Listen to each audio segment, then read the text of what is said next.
sais pas. Qui est le prophète? C'est le sacrificateur consacré à Dieu.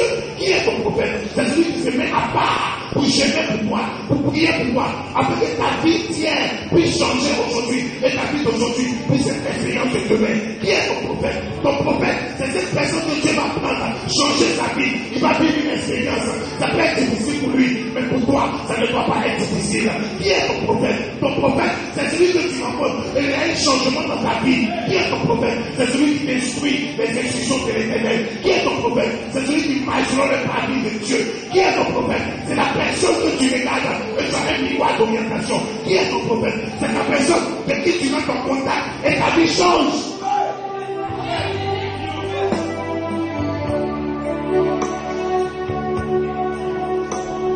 Plusieurs personnes peuvent parler sur ta vie, mais quand ton prophète parle, quelque chose va se passer. Qui est ton prophète? C'est celui qui ne parle pas comme les hommes. Il parle à la manière des hommes, mais il parle sous l'inspiration de Dieu.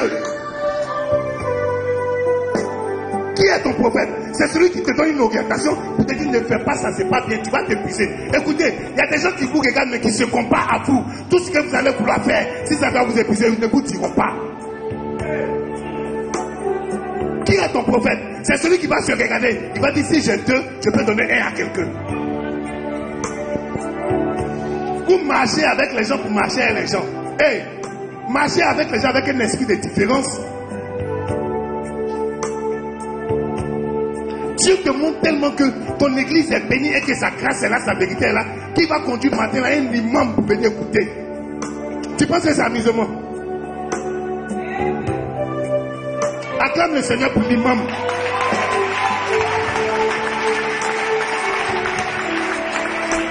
Et ce matin, je comprends mon message. Il a mangé trop. Il doit me donner des conseils. Pourquoi? Parce qu'il dirige aussi notre communauté. Écoutez, il aura une différence dans le ciel. Il aura une différence dans le ciel. Il aura une différence dans le ciel. Écoutez, le ciel n'est pas la porte des chrétiens. Le ciel n'est pas la porte des catholiques. Le ciel n'est pas la porte des musulmans. Mais le ciel est la porte de ceux qui ont la crainte de Dieu.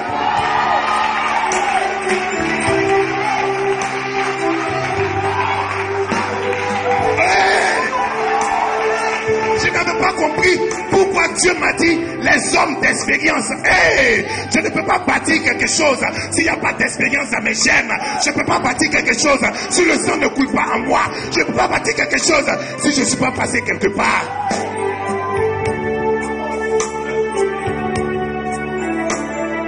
Imam, parle-moi pour que je sache comment tu fais. Et puis les musulmans se lèvent tout le matin pour prier. Parle-moi pour que je sache comment tu fais. Et puis à 18 ans ils prient. Parle-moi pour que je sache tu respectes le jeûne de la prière.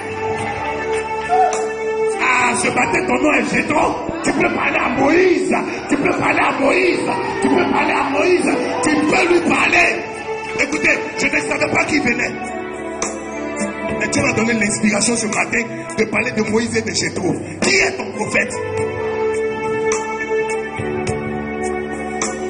Ah, tu as la foule.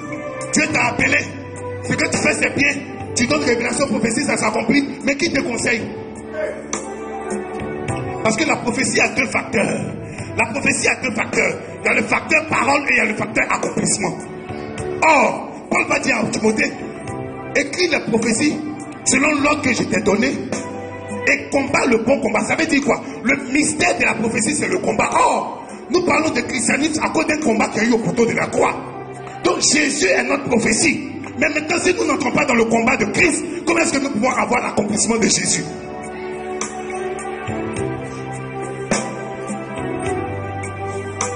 Ne faisons pas des choses qui vont nous épuiser. Hey, parce que tu es chrétien, tu es fermé.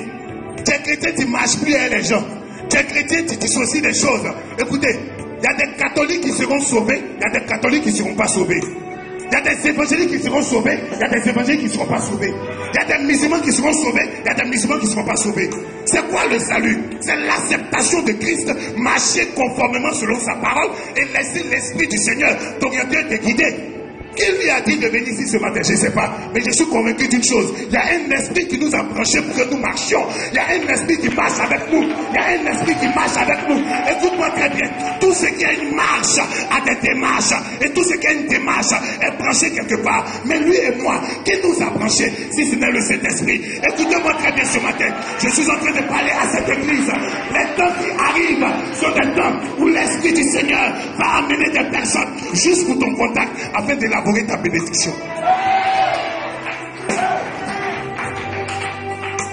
Le prophète, c'est celui qui parle sur une situation donnée par rapport à ce qui se présente à gauche.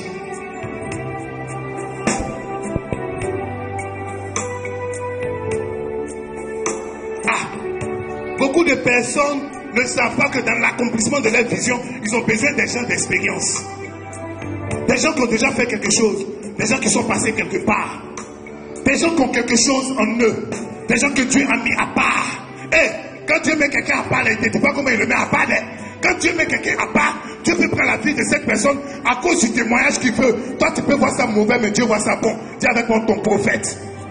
Écoutez, un homme s'appelle Osée. Un homme est prophète de Dieu. Prophète miroir d'orientation. Et Dieu parle à Osée dans le secret. Il dit, hey, mon fils, va te prendre une prostituée. Le monde voit la prostituée, mais qu'est-ce que Dieu voit? Écoute-moi très bien. On peut te juger comme prostituée, on peut te juger comme drogué, on peut te juger comme camionnateur. Mais ce que Dieu a décidé sur ta vie, c'est ce qui arrivera. Le jugement des hommes n'est pas le jugement de Dieu. La pensée des hommes n'est pas la pensée de Dieu. Les hommes d'expérience, ils vivent des expériences et les gens ne peuvent pas interpréter parce que leur expérience est prophétique.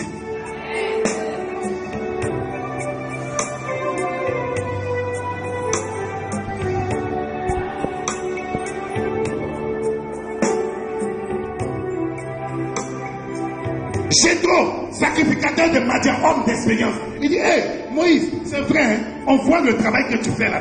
Mais si tu ne fais pas attention, tu peux t'épuiser.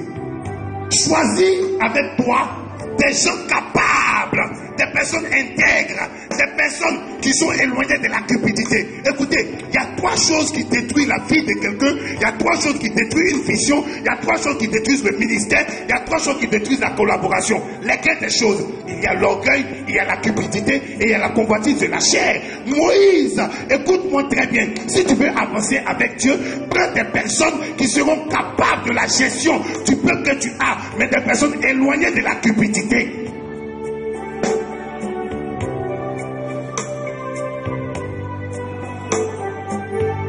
Dieu peut vouloir te bénir, mais Dieu va t'essayer pour voir est-ce que tu es cupide.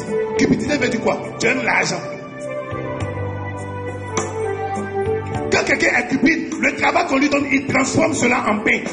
Ça veut dire quoi? Il transforme cela en nourriture physique. Chaque fois que Dieu va vouloir aller avec toi quelque part, la première des choses que le diable va te présenter, c'est de te donner un esprit de cupidité. Regardez la vie de Jésus. Jésus est là. Il rentre dans l'esprit de la consécration. Et le diable va se présenter à lui pour lui dire, transforme ces pierres en pain. L'esprit de la cupidité. Transforme ces pierres en pain. Ça veut dire quoi?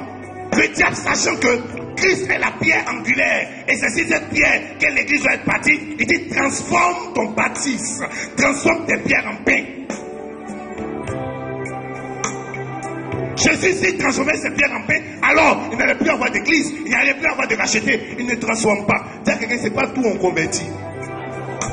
C'est pas tout on accepte. L'élévation ne vient pas du diable, l'élévation vient de Dieu. Dis amen et je parle.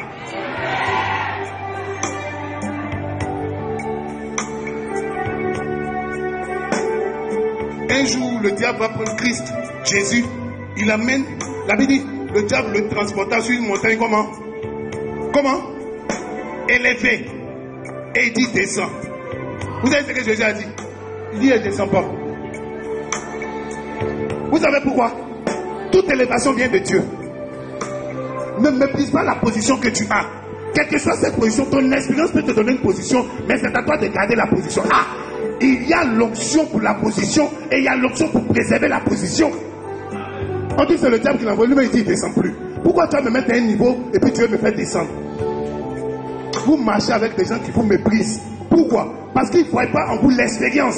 J'ai dit c'est que quand il est monté là, il y a eu une expérience. Non, le monsieur, quand vous venez à l'église, c'est un païen qui m'a béni. Donc je vais te donner un pain. Dis à quelqu'un ne donne plus. Dis ne donne plus.